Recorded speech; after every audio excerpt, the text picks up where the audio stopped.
ne connaissez pas encore BYD, préparez-vous à en entendre parler beaucoup au cours des prochaines années. Et pour cause, la marque chinoise est arrivée il y a maintenant un peu moins de 2 ans en France et elle possède déjà un catalogue bien rempli. Parmi les derniers modèles qui ont été présentés, citons notamment le BYD Atto 2 avec lequel je suis aujourd'hui. Alors il faut savoir que celui-ci a déjà été vendu en Chine sous le nom Yuan Up et qu'il est arrivé en France tout récemment. Il a en effet été dévoilé lors du dernier salon de Bruxelles il y a quelques semaines seulement et nous voici déjà à son volant.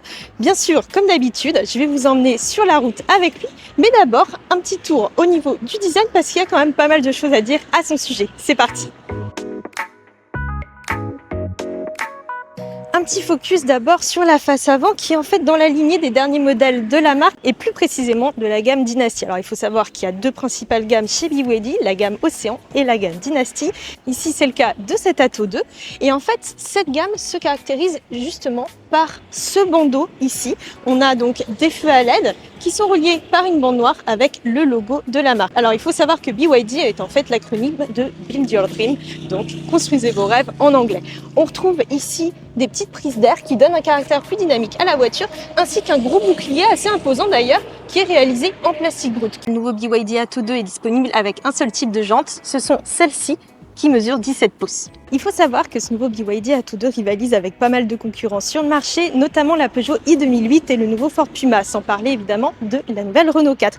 C'est pour ça qu'il affiche d'ailleurs un gabarit assez compact puisqu'il mesure seulement 4,31 m de long pour 1,68 m de haut. Donc vous pouvez voir qu'il est quand même très ramassé, mais vous allez voir également qu'à l'intérieur il y a quand même pas mal de place. Un mot maintenant sur la partie arrière puisqu'elle est quand même très intéressante, notamment ici au niveau des feux à LED qui adoptent un motif assez original, vous pouvez le voir juste ici. Alors contrairement à certains modèles, on n'a pas ici le nom de la marque. Celui-ci est écrit juste là avec le nom du modèle. Alors moi je trouve ça un peu spécial parce que c'est vrai que ça fait assez vide et ça donne l'impression d'avoir un grand haillon assez dépouillé. Je sais pas ce que vous en pensez.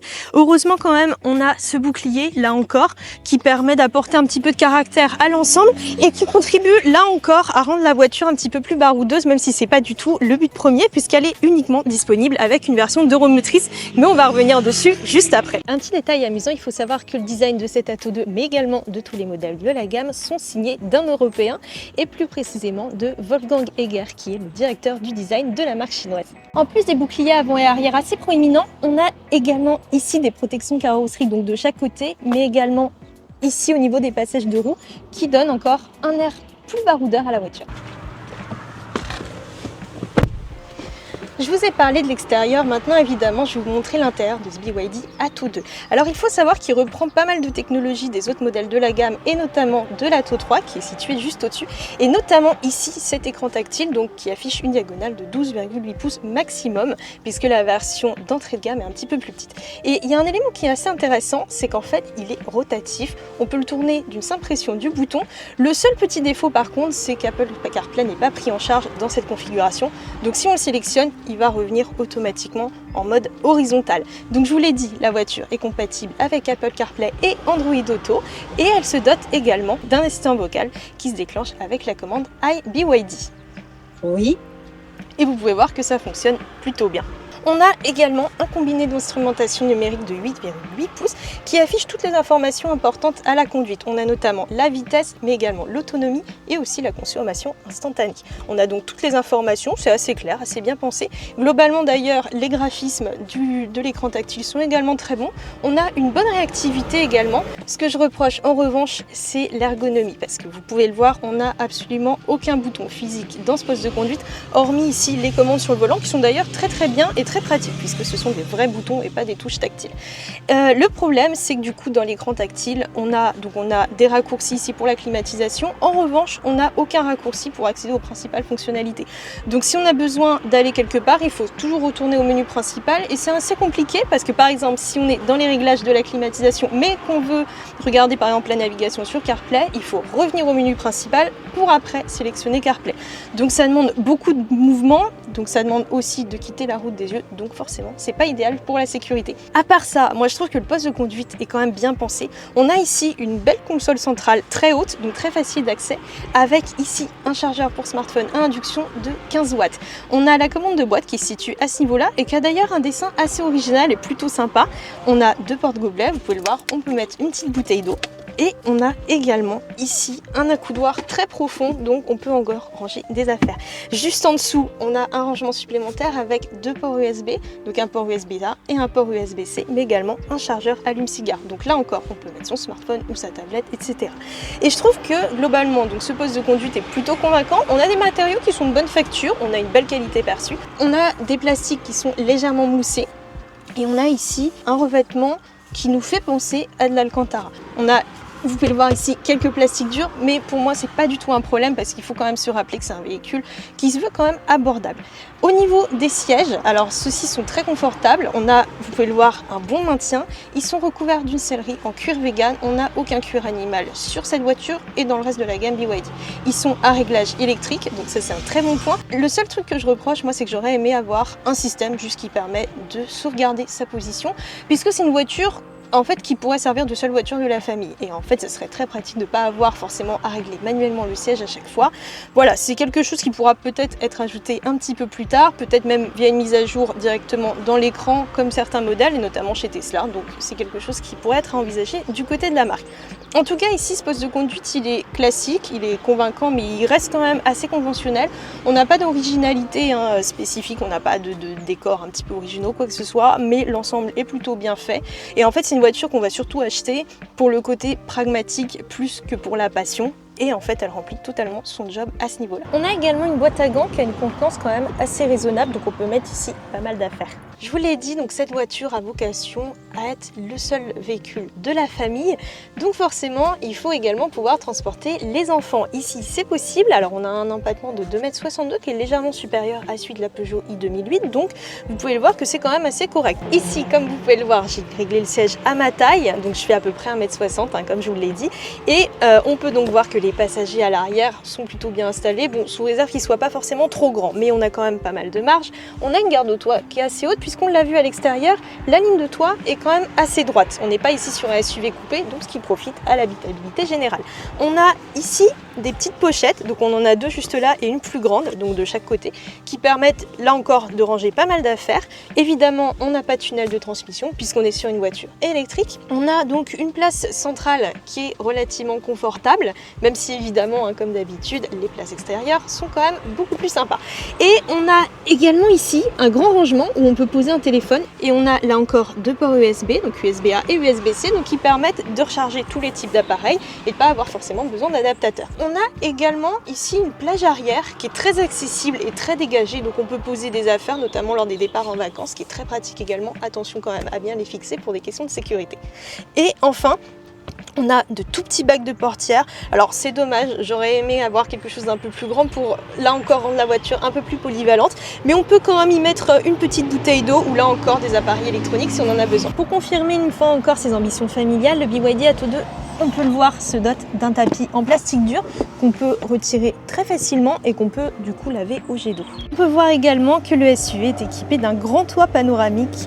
Alors il n'est pas ouvrant, mais il peut quand même s'occulter.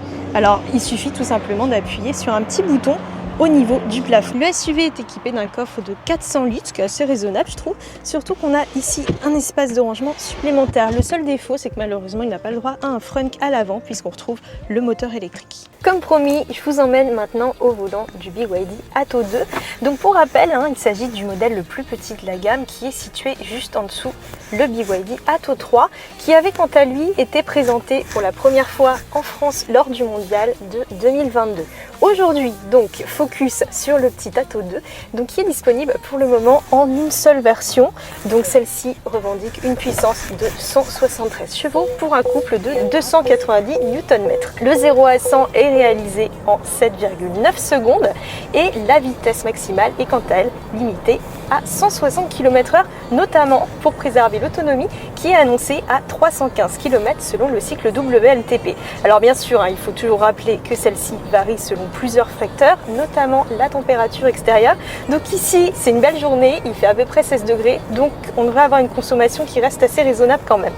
Pour revenir un petit peu à la conduite de ce SUV, il faut savoir qu'il est disponible avec 4 modes de conduite qui se règlent directement via la console centrale. On a un mode normal, éco, sport, mais également un mode neige. Alors il faut savoir quand même que cette voiture est une traction, Donc elle n'a pas forcément vocation à aller vraiment dans les sentiers enneigés, mais ça peut quand même dépanner si on en a besoin. On a donc une motorisation 100% électrique, une seule version comme on l'a dit. Et le gros avantage évidemment de ce moteur, c'est le silence. Le seul petit défaut malheureusement, c'est les aides à la conduite qui sont pour moi un peu trop intrusives, et notamment l'alerte d'attention du conducteur, donc qui est surveillé ici avec une caméra, et en fait qui s'assure tout simplement que le conducteur regarde bien devant lui. Or là, je vous parle et je vous regarde, alors évidemment c'est pas quelque chose qu'il faut faire en temps normal, mais ça peut arriver qu'on ait besoin de regarder ailleurs, et notamment l'écran tactile. Comme je vous l'ai dit, on a besoin d'aller quand même pas mal fouiller dans ce dernier, donc on a besoin parfois de détourner les yeux. Et le problème c'est que la voiture le voit et elle nous rappelle constamment qu'on a besoin de se reposer parce qu'on regarde un petit peu trop à droite à gauche. Forcément c'est assez intrusif, ça fait du bruit et en fait ça peut déconcentrer et c'est pas forcément indispensable. Donc pour le désactiver, malheureusement il va falloir là encore aller fouiller dans l'écran, comme pour désactiver en fait toutes les aides à la conduite. Alors il faut savoir que toutes ces aides sont réglementaires et sont obligatoires dans le cadre de la norme JSR2 de l'Union Européenne, donc c'est pas la faute de BYD, mais on aurait quand même aimé d'avoir une commande un petit peu plus simple qui permette de les désactiver. En revanche, la voiture à part ça est quand même agréable, elle est assez silencieuse même si on a quand même quelques bruits aérodynamiques, on l'entend ici, on roule à peu près à 80 km/h. Et ils sont quand même assez présents, donc voilà, on a quand même assez peu de bruit de roulement dans l'ensemble. C'est une voiture qui est confortable. Là on vient de rouler sur des petits ralentisseurs. Alors on n'a pas de suspension pilotée ici, c'est une voiture qui se veut assez abordable. Alors pas un positionnement low cost non plus, mais un positionnement assez raisonnable pour rivaliser notamment avec la Renault 4. Donc pas trop de technologie, juste ce qu'il faut, et je trouve que c'est d'ailleurs largement assez. Et on a une conduite assez souple. Bon là je suis dans des petits virages, mais en fait c'est pas du tout le terrain de jeu de cette voiture, qui sera plutôt adapté à la ville ou aux petites départementales, parce que on a quand même une prise de rouler qui est assez forte, et c'est aussi le cas en mode sport puisque la suspension ne change pas. En fait c'est plus la réactivité de l'accélérateur qui va évoluer, donc on a un comportement qui reste quand même un petit peu pâteau, même si on a un centre de gravité très bas en raison de la présence des batteries qui sont donc sous le plancher, mais on va revenir là-dessus un peu plus tard, ce qui fait que on a quand même malgré tout une bonne tenue de route, mais on a quand même, oui voilà, un certain roulis, donc ça se pense dans les virages, c'est pas forcément très agréable. Et en plus de ça, on a quand même une voiture qui souvire légèrement. Bon, évidemment c'est une traction, donc c'est logique, mais c'est surtout parce que c'est pas du tout une voiture de sport, il faut bien le rappeler. D'ailleurs elle fait 173 chevaux, donc voilà, elle a pas du tout vocation à être dynamique, loin de là. La direction, elle est quant à elle très souple. Là on est en mode normal, mais même quand on passe en mode sport, elle se durcit quand même un petit peu, mais pas de quoi transformer du tout au tout le caractère.